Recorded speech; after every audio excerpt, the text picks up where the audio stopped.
Kasal sila, tinuturing niyang kasambahay. Kasi married, sabi rito eh. Married sila.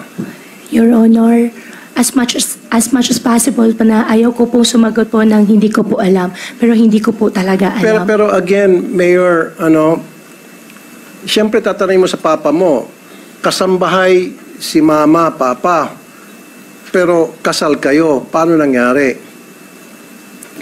Your Honor, hindi Ang sinasabi ko lang po kasi, it will be but natural and human reaction na para mag-usyoso ka sa ganitong klase mga impormasyon na makikita mo na it's about your history.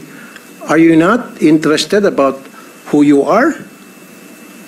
Your Honor, mahal Kumbaga, no, don't use that word, mahal mo. Kung mahal mo sila din, dapat sila din mahal ka rin. And then yung both parents mo nagbibigay ng mga information about you, about their lives.